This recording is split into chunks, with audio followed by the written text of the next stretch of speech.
ओम नमो ओंकारेश्वर देवताय नमः. ओम नमः शिवाय. ओम नमः शिवाय. अवधूत चिंतन श्री गुरुदेव दत्त. मंडळी, शंका समाधान या कार्यक्रमासाठी मी संगमेश्वर गिरी श्री क्षेत्र ओंकारेश्वर देवस्थान बिलोद्यान जानेगाव इथून आपलं सर्वांचं हार्दिक स्वागत करतो. मंडळी, आज विषय घेतला आहे तो विषय चांगला आहे. चांगला म्हणजे जी मंडळी आता वयस्कर झालेली आहे, समजा आपण म्हणतो रिटायर झाले, सेवानिवृत्त झाले, असं वगैरे म्हणतो का नाही, अशा मंडळींसाठी बोलतोय मी. आणि जे का आता होणार आहेत त्यांच्यासाठी सुद्धा बोलतो.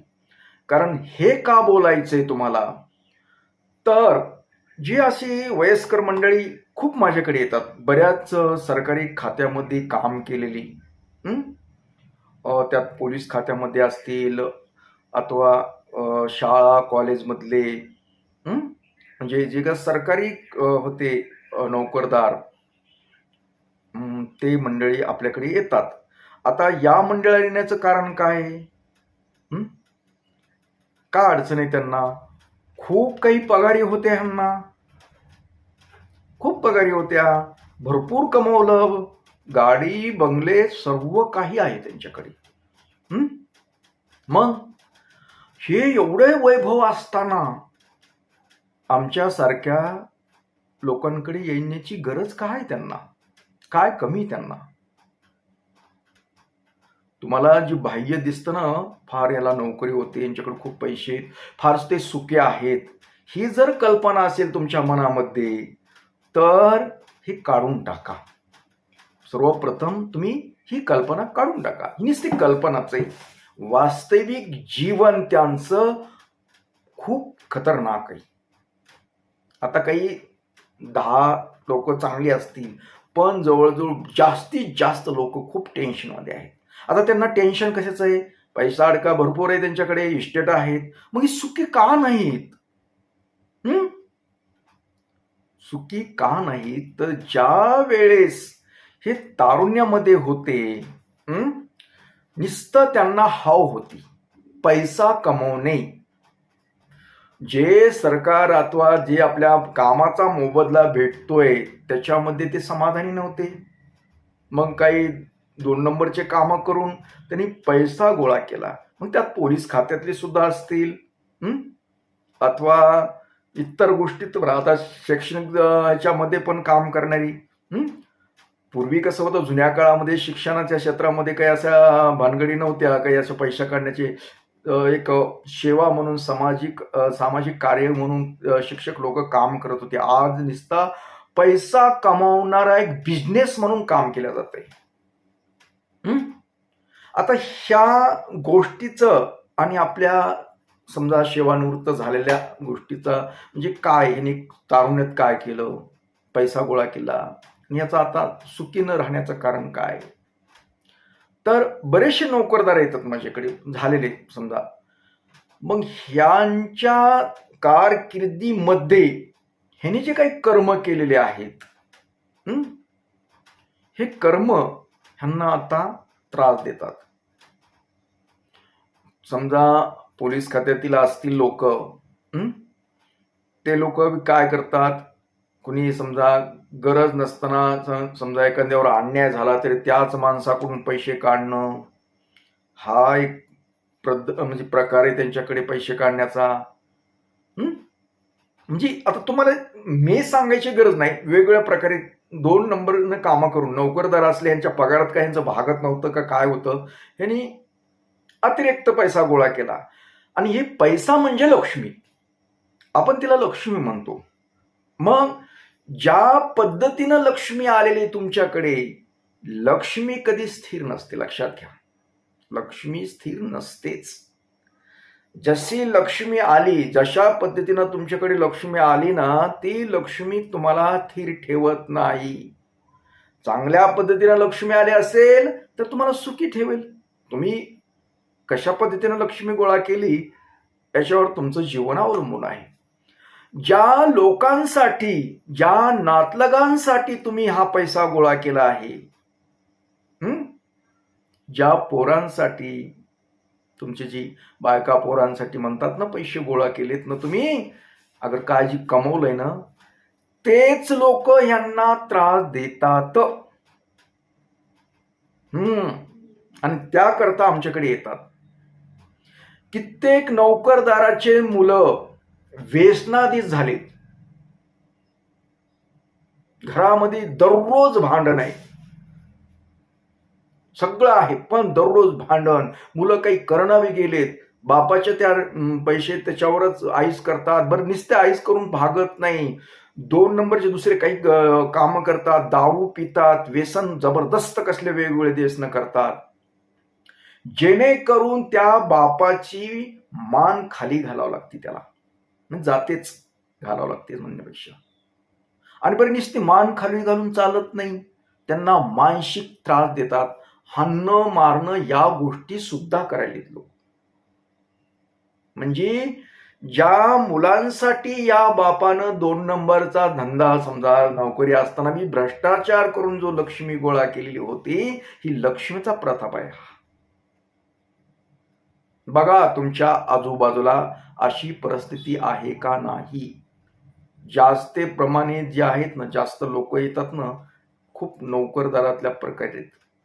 म्हणून मी खूप लोकांना सांगत असतो, नोकरी करतात ना, त्यांना असे आले ना की तुम्ही चांगलं काम करा. चांगलं तुम्ही चांगलं काम केलं तर तुमच्या लेकराबाळाचं चांगलं होईल, लेकरबाळ चांगली राहतील. पण ह्या लोकांना हवरेपणा, ह्यानं अमुक घेतलं मग आपल्याकडे पगारीत भागत नाही, मग काय करता येईल 2 नंबरचं, अशा पद्धतीनं पैसा गोळा करतात. वेगवेगळ्या पद्धतीने करतात गोळा. अहो, खरं पाहिलं तर आपलं जीवन मर्यादित जर ठेवलं ना, देवानं बरोबर व्यवस्था केली असते, खाण्यापिण्यापुरतं बरोबर केलं, पण आपले हावरेपणा आपल्याला घातक ठरतो. आपलं सुखी जीवन देवानं बरोबर दिलेलं असतं, पण आपले हावरेपणा जे आहेत ना, जी अपेक्षा जास्त आहे, त्या अपेक्षेमुळे आपण दुःखी होतो. आणि हे असं दुःख कशामुळे आपल्या ओढवल्या जातं की तुम्ही मंडळी जे असतात ना, पहिली गोष्ट धार्मिक नसतात.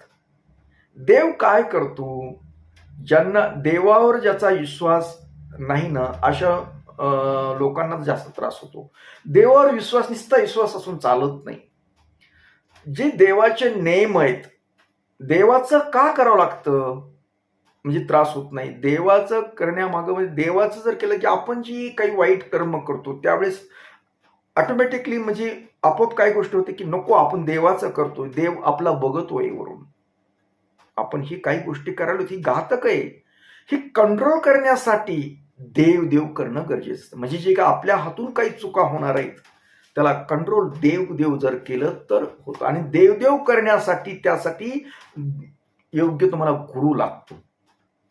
आता मी गुरु आहे म्हणून म्हणत नाही, म्हणजे योग्य निस्ता गुरु नावाला नकोय तुम्हाला, ते पण असे बरेच गुरु इथं गुरुच आहेत, निस्ते नावाला आपलं एक वर्षातून दक्षिणा घेण्यापुरतं गुरुचा उपयोग नाहीये.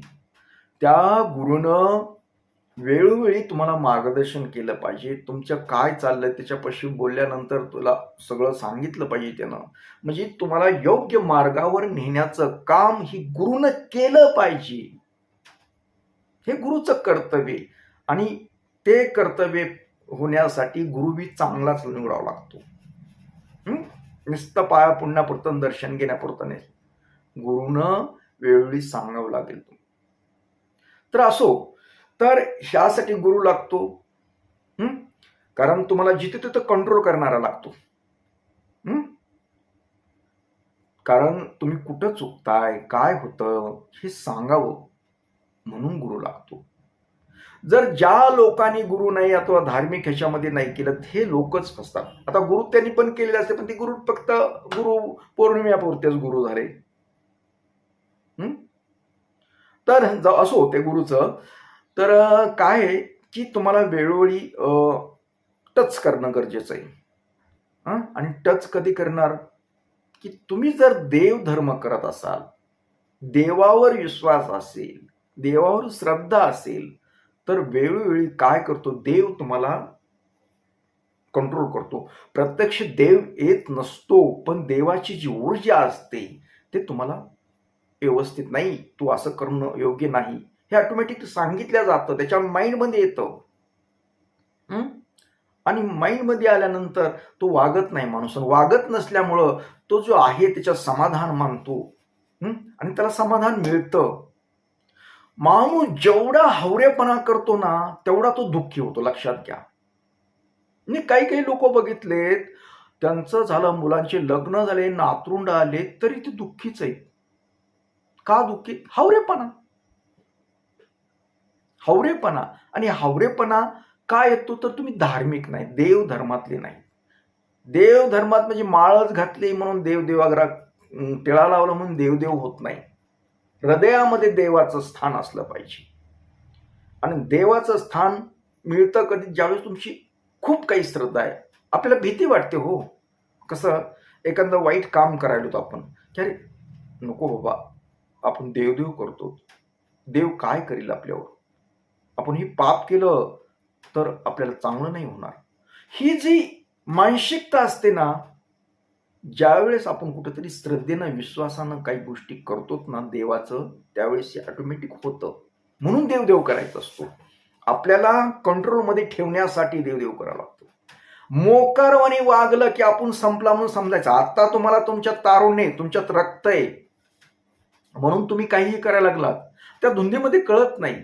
आणि ही धुंदीतून उतरण्यासाठी देवदेव करावा लागतो. ही धुंद जी चढली ना, माणूस कधी देवदेव नसणारा माणूस कसा वागतो, लक्षात घ्या.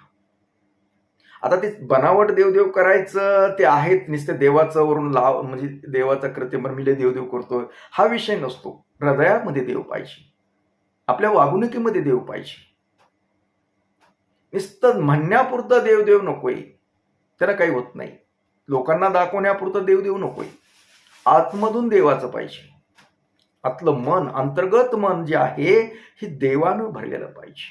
म्हणजे आपण ऑटोमॅटिकली कंट्रोलमध्ये चालतो, व्यवस्थित वागतो. आणि व्यवस्थित वागत असल्याने आपल्या हातून दुष्कर्म होत नाही, भ्रष्टाचार होत नाही, 2 नंबरचा पैसा येत नाही. आणि 2 नंबरचा पैसा आला नाही की आपलं सर्व कसं व्यवस्थित चालतं. हे सगळं पैसा म्हणजे लक्ष्मी ना, लक्ष्मी तुम्हाला जगू देत नाही नीट. तर हे एवढं सांगायचं कारण म्हणजे ही जी नोकरी मंडळी करणारी होती, आता रिटायर झाली समजा, येतात लोक दुःखी, तर त्यांच्या हातून ह्या गोष्टी झालेल्या नाही. मी बऱ्याच वेळेस माझ्याकडे आल्यानंतर म्हणतात नाही आमची देवावर श्रद्धा. अरे श्रद्धावरती तर तू असं करूच शकत नव्हतास ना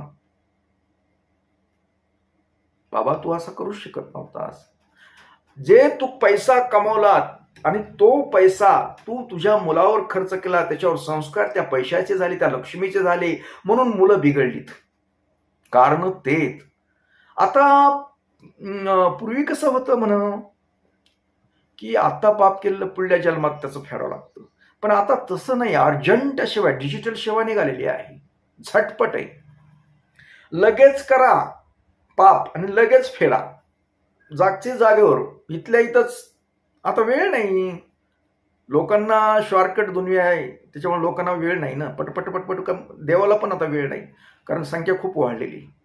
त्याच्यामुळे जवळचे तवा लगेच न्याय निवडा. तुम्ही आता कर्म केलं, लगेच तुझं काय ते मिळून जाईल.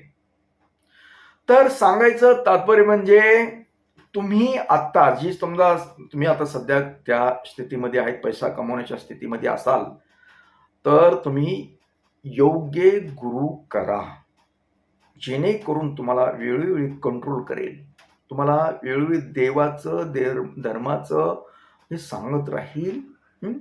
आणि तुम्हाला सांगायचं तात्पर्य म्हणजे प्रत्येक व्यक्तीला गुरु नावाची एक व्यक्ती येत असते, त्याच्या जीवनामध्ये येते, पण त्याच्या लक्षातच येत नाही. तशी व्यवस्था केलेली असते. कुणीतरी चांगलं मार्गदर्शन करणारी व्यक्ती प्रत्येकाच्या जीवनामध्ये येते, प्रत्येकाच्या वेगवेगळी येते, पण धुंद त्यांना सुधरू देत नाही. त्याच्यामुळे त्या व्यक्तीची किंमत त्यांना कळत नाही. असे खूप नालायक लोक आहेत. त्यांना देवानं एक व्यक्ती पाठवलेली असते त्यांच्या जीवनामध्ये, जेणेकरून त्याला वेळोवेळी हे करेन. पण त्याच व्यक्तीला हे असे काही लोक असतात की तुच्छ समजतात. हिला काय कळतं, आम्ही खूप शिकलेले आहोत, आम्ही खूप हुशार आहोत, असे असतात लोक. आणि मग आलेली संधी गमावतात आणि एखाद्या मग वेगळ्या सहवासामध्ये पडतात आणि पैसे कमवणाऱ्या लोकांच्या सहवासामध्ये राहतात आणि श्रीमंताच्या सहवासात राहताना आपली ही बरबादी करून घेतात. आणि बरबादी केल्यानंतर हेच मुलं, ज्या मुलांसाठी, ज्या लेकरांसाठी हे जे पैसा कमवलेत, भ्रष्टाचार करायला आहेत, ही मुलं पुन्हा वाईट वळणाने जातात, वाईट मार्गाने लागतात. कारण ज्या पद्धतीनं पैसा आलेला आहे तो पैसा परिणाम तो करतो मुलांवर. त्यासाठी तुम्हाला सांगायचं म्हणजे आता जी लोक समजा माझ्याकडे मोठे होऊन समजा वयस्कर झालेले लोक आता दुःखामध्ये आहेत, तर तुम्हाला सांगायचं म्हणजे की तुम्ही पुन्हा दुःखी होऊ नये, तुमच्यावर असे संकट येऊ नये म्हणून आजपासूनच तयारी करा. कशाची तयारी करा? सर्वप्रथम नसेल तुम्हाला गुरु, कुणी मार्गदर्शन करणारा भेटत नसला तरी देव नावाची शक्ती आहे. तुम्ही कुठल्याही जाती धर्मात असा, मी म्हणत नाही हिंदूचेच असावा असं काही नाही. तुम्ही मुस्लिम असा, इतर धर्माचे कुठले कोणते, जे आपल्यात काही धर्म कमी नाहीत, जाती धर्म खूप आहेत. प्रत्येक धर्मामध्ये ईश्वराचं सांगितलेलं आहे. तुम्ही तुमच्या धर्म आहे त्या पद्धतीने करा. मी तुम्हाला माझा आग्रह करत नाही तुम्ही शिवभक्तीच करा असं काही नाही. ज्यांना आवडत ते करतील, नाही तर नाही आवडत. पण तुम्ही तुमच्या जे देव धर्म आहे त्या देव धर्मामध्ये थोडा तरी वेळ द्या. खरंच मी कळकळून सांगतो, वाटल्यास तुम्हाला हात जोडून सांगतो. खरंच आता ही तुम्हाला काही गोष्टी पटत नाहीत, कारण देव मानण्याची बऱ्याच जणांची तयारी नसते. पण एक अनुभव आहे मला की तुम्ही देव माना, देवाला माना, कुठल्याही धर्माचे असा तुम्ही. मी म्हणत नाही ना, तुम्ही तुमचा देव असेल कोणता, पण त्याच्यावर श्रद्धा ठेवा, विश्वास ठेवा, म्हणजे तुम्हाला तो कंट्रोल करेल. हो, आणि तुम्हाला कंट्रोल केल्यानंतर तुमच्या हातून काही वाईट कर्म होणार नाहीत. यासाठी देवदेव करायचं आहे आपल्याला. देवदेव का करायचा आहे की तुमच्या हातून वाईट कर्म होणे आणि वाईट कर्म नाही झाल्यानंतर तुमचं जे उर्वरित शेवटचं जीवन आहे, वृद्धपणातलं जीवन आहे, ते जीवन थोडं तरी सुखकर व्हावं, नाहीतर खूप भयंकर आहे हो पुढचं. तुम्ही आता या तारुण्याच्या जोशात काही तुम्हाला कळत नाही, काही कळत नाही हो. हे तुमच्या आजूबाजूचे असतात ना मित्र मैत्रिणी वगैरे, ही धुंद चढलेली तुम्हाला, त्या धुंदीच्या जोरावर काहीही कुठाने करायला, तुम्ही कशा पद्धतीने पैसा मिळवायला, काय करायला, ज्या लेकरांसाठी कर, पण ती लेकरं तुम्हाला सांभाळणार नाहीत एवढं लक्षात घ्या. आणि सांभाळणार तर नाहीतच नाहीत, पण तुम्हाला खूप काही त्रास देणार आहेत. तुमचं जीवन दररोज दुःखमय करणार आहेत. हे अनुभव आहे, लोकांचा अनुभव आहे, तेच बोलतोय मी. त्यासाठी पुढे तरी अशी गोष्ट होऊ नये तुमच्या जीवनामध्ये, म्हणून थोडं धार्मिक राहा. तुम्ही तुमच्या देवधर्माप्रमाणे करत राहा, म्हणजे तुम्हाला कुठेतरी स्थिरता येईल आणि आपल्या हातून काही वाईट कर्म घडणार नाहीत. आणि वाईट कर्म न घडल्यामुळे आपल्याला पुढे भविष्यात त्रास होणार नाही. त्यामागचा उद्देश हा माझा आहे. लक्षात आलं? देवधर्म करण्याचं कारण फक्त विश्वास ठेवा. मी म्हणत नाही ना तुम्हाला की असं मोठं काही करा, अगर तीर्थयात्रेला जा. तीर्थयात्रा करून सुद्धा देवदेव होत नसतं, लक्षात घ्या. फक्त ती वातावरणामुळे आपल्याला एक मानसिकता बदलते. तुम्ही घरी, आपल्या घरी नियमितपणे आपण जशी नोकरी करतोय ना, दररोज जातो ऑफिसला, तसं एक घरचं ऑफिस आहे. लवकर उठा, स्नान करा पटकिनी, एक 10 मिनिटं देवासाठी द्या. तुम्ही तुमच्या देवासाठी द्या. मी म्हणत नाही माझ्या शंभूसाठी द्या असं नाही, तुम्हाला जे आवडेल त्याच्यासाठी द्या. 10 मिनिटं द्या फक्त. गडबड डोक्यात तुमच्या ऑफिसचे कामं, देवावर पाणी वतताय असं नका करू. थोडं मन स्थिर ठेवा. थोडं मन स्थिर ठेवून जरा डोळ्याने एकदा पाहून घ्या मूर्तीला ना, डोळे झाका. ती समोरची सुंदर अशी मूर्ती तुमच्या डोळ्यामध्ये दिसली पाहिजे. नमस्कार करा, प्रार्थना करा त्याच्या समोर.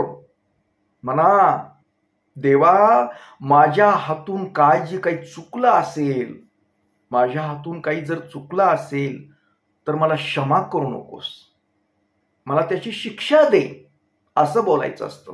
क्षमा करायची नाही म्हणायचं, क्षमा करूच नको. फक्त मला एकच सांगायचंय आणि एकच तुला एक विनंती करायची की पुढे मला अशी दुर्बुद्धी देऊ नको, जेणेकरून मला असं पाप माझ्या हातून होऊ नये.